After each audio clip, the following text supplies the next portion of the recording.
1890, American football was still in its early inception.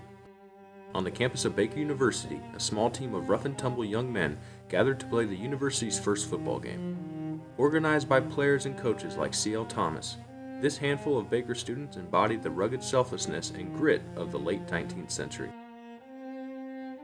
The inaugural opponent?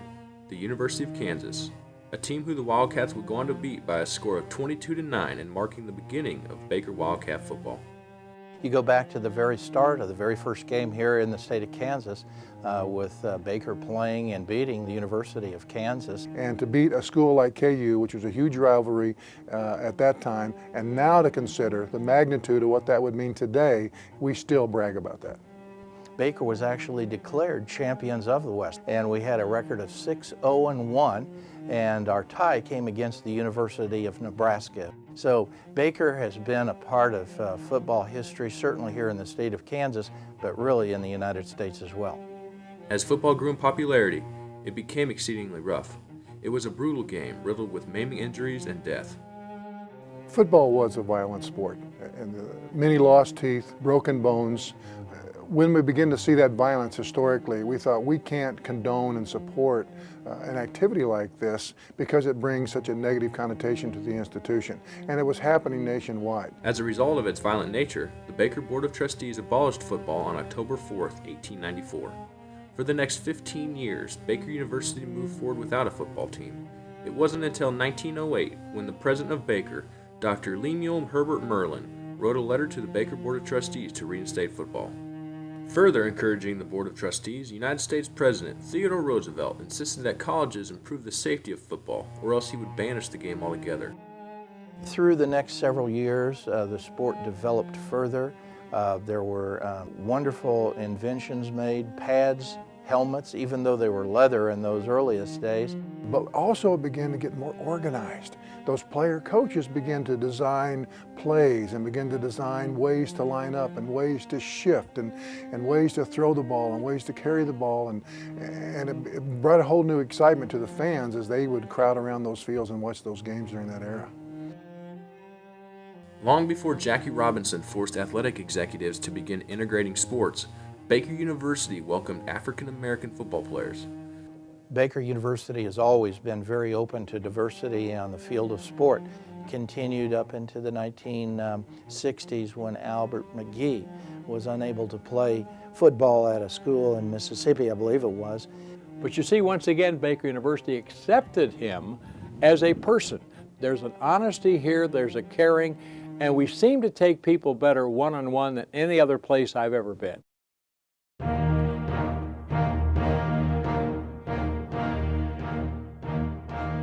The rise and success of Baker football is credited to the great signal callers who stood along the sidelines at Liston Stadium. First up, the man himself, Emo Liston, a resourceful visionary who looked at a mud track and saw a football stadium. In the hot summer months of the 1930s, Liston organized a student labor force to erect a facility as a monument to the earnestness of young men seeking an education. Well, that was vital to build a stadium. We did that during the Depression, and Liz took those football players out there. As I recall, about maybe 35 or 40, they went out there and built that stadium. But you see, Big Liz, as they used to call him, had vision. And he found a way to do that by incorporating the use of students to do most of the building and the construction. It's amazing to see what can happen when leadership meets youth and enthusiasm. When Carl Tarzan Spear replaced Emo Liston as athletic director in 1946, he had some big shoes to fill. However, Spear was up to the challenge, making many notable contributions to Baker athletics during his 35 years with the university. Coach Spear was, again, one of those great, strong young men that came to Baker and played very, very well, many sports, but then also returned to his alma mater to coach and spend his entire career. He was a man's man. You looked at him and he gave you a glance and you were a little scared of him. As a player, he was known as Tarzan because he maintained a great presence there on the line. And I like what Dick Purdy said about him. He said, you know, what I learned from him is hard work, integrity, and do it right. He said, there are a lot of better football coaches from an X and O standpoint, but he said, the thing I learned from Coach Spear to be a man. Do it right, play hard. One of his former players and future successors, James Erik, graduated from Baker University in 1948. Jim Erik as an athlete was phenomenal. I think he was all everything in football, basketball, track, baseball. He could do everything. He held a record here, was the top scorer in basketball for 3 straight years. He took a team, and in the 1970s, the decision was made to change from the old Kansas Conference to the Heart of America Conference. There were some budget issues and financial woes, and we were trying to cut back on travel. The number of games were reduced, and Jim Erik was the guy that stepped up and took over that position and really saved football for the future today. I have to go back and think to the early 1970s when Jim Erik took a team of about 45 individuals and kept them motivated and interested in the game of football, even when we couldn't buy a victory. Jim Erik probably was as good a leader as Baker's ever had, probably had as much passion for the program as anybody I've ever known. But Jimmy Erik, to me, was the man along with Carl Spear that kept the football program going. Following the achievements of Jim Erik, Joe Girardi put together some successful football teams. He led Baker to its first playoff game, the Boot Hill Bowl against Shattern State in Nebraska. Even though we lost that game, Baker was on the threshold of the success we would enjoy in the next few years during the Charlie Richard era. Baker University is again the only school in the state of Kansas still playing football in December. Have made it to the semifinals of the NAIA National Football Playoffs. They're now just 2 games away from a national championship. The Baker people, Baker alums, calls from all over the United States, and I didn't realize we had so many alums until this week, and it's really been a busy week for us, but we're excited. I mean, it's the ultimate goal in coaching football. He was always coaching. He was always either recruiting or coaching. I can just remember being in his office. There was plays always on the board. So, I mean, he's your classic old school football coach. For the 5th straight year, the Wildcats are in the NAIA playoffs. They'll meet Peru State.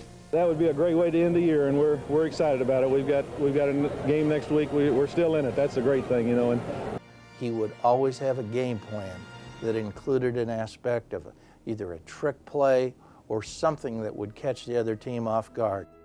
But I believe in my heart that the success rate of those special plays was probably 80 or 90% because he had the perfect ability and the knack to be able to call that play at the right time and make it successful. Well, the Hall of Fame is a hallowed place where the memory of players and coaches can be preserved forever. Today, longtime Baker University coach Charlie Richard entered the College Football Hall of Fame. Charlie Richard's record speaks for itself, and he's in the Hall of Fame for rightfully so, and I know everybody's proud of that. But Dan Harris, it was truly the coach that held a lot of things together. And he's a very trusted, knowledgeable coach, and that is, important for any head coach in any program across the country to have trusted assistants. The success of Charlie Richard and his football team extended far beyond the football field. Charlie Richards would give you the shirt off his back. That was my impression from the first day I met him. You may not want the shirt off his back because he probably had a nice tobacco stain on the front, but he was a unique character. I think for me personally, he was a person that I could look to for help and for guidance, and he helped me as a person, as a father figure, and that's who I wanted to play for. Charlie Richard would often call me on a Sunday morning and said, Dan, there's a sporting goods store going out of business. We got to get up there. He said, come on, I'm going to pick you up in my black truck and we're going to go into Kansas City and buy all this stuff. And then he would keep it in his garage, and we would have the famous Charlie Richards garage sales where people would flock to buy for pennies football equipment, shoes, jerseys, hats. The neat thing about that was not only did it help his program, help his players coming in, it also helped the people in the community because they were getting goods at a cheaper price. He was a remarkable guy, and I like the fact that he didn't dress very well. I remember one time I went to see my allergist in Liberty. There was a big William Jewell Cardinal alumni over there, and we were talking about that because Jewell tried to take him away from Baker. But he looked at me, he says, he says, Charlie's a great coach and a great guy, but he doesn't dress well enough for us. I said, that's great. I hope Charlie continues to dress just like he is because we've beaten you 5 of the last 6 years. A player who knew Charlie the closest was his very own son, Pat, who quarterbacked the Wildcats to a national championship appearance in 1993. This game, of course, is of particular importance to the Baker quarterback and head coach Charlie Richard, but for more than obvious reasons. The coach and the quarterback at Baker University have an unusually close relationship. Tell you what, playing for the man, there isn't anything like it. It's the greatest feeling in the world. And now this father-son team is just 2 games away from completing its ultimate dream, a national championship. I tell you what, that's really a great story with the coach and the son, but let's not forget Mom, Nancy Richard. Sure. She had something to do with all this, didn't she? Mom always had. Nancy was an outstanding head coach's wife, but also if you needed anything, you felt comfortable to ask, and they really created a very family-type atmosphere with the football program. Charlie's impact on the lives of others, coupled with an astonishing record of 123 wins and 28 losses, has cemented his legacy as one of the greatest Baker football coaches of all time. But to me, it was the human element that made him great. The Kansas City Star wrote an article when he passed away. And what the headline said was, Charlie Richard gave his heart to Baker, and he did. Another key figure in the success of Baker football was John Coulis. Having coached during the Richard era, Coulis knew what it took to win football games. On December 2, 2000, Baker played in the KWTO Bowl against Campbellsville, Kentucky, winning that game 27-23. A strong and loyal fan of Baker University, Coulis has a close relationship with all his players, staying in touch with them even to this day. For the past 120 years, Wildcat football has established a prominent responsibility in shaping the lives of the young men who attended Baker University. Since the early 1890s, wide-eyed freshmen entered as boys and left as men, forever cherishing the valuable time they spent as student athletes at BU.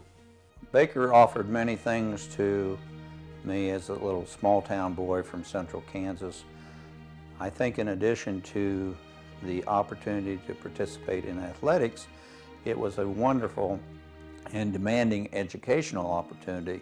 The thing that I'm going to remember the most is all the memories that my teammates and I created on the field. Just all those different things that we're going to share together about working towards that one goal of winning a football game. It was a huge thing for me, wearing the all black, getting out, winning, beating William Jewell, beating Missouri Valley.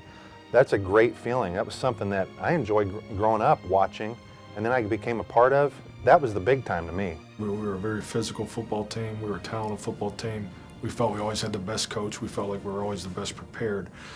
But the black hats and the black uniforms, it just created such a presence. The coaches we've had in this program, the bond that the players have, the torch is continuing to be carried, and the players play with as much pride as they ever have. There's a lot to be said about being on a team, and a lot of it isn't just out on the field. It's those friendships that grow in the hard times and the good times.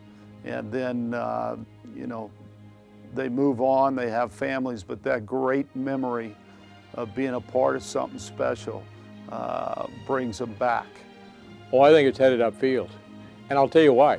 Mike Grosner's 2 things in spades. The first thing he's a marvelous recruiter. Mike has brought in some great athletes to Baker University that have fit the mold of what we expect.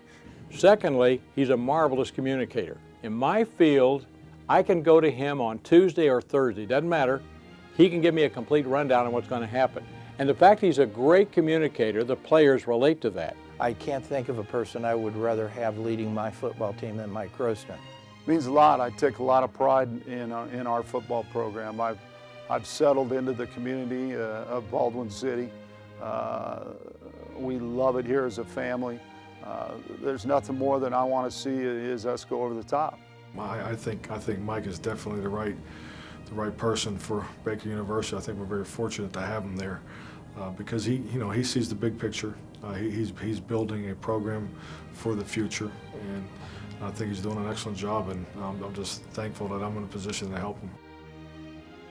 It would be an understatement to say that football is just a game. It's more than that. It's life-changing. It teaches discipline, provides friendship, promotes a college education, and prepares young men for the rigors of real life. Since its inception in 1890, football has been a staple of Baker University. For the men who can proudly say that they played football at BU, this is for them. This is their family.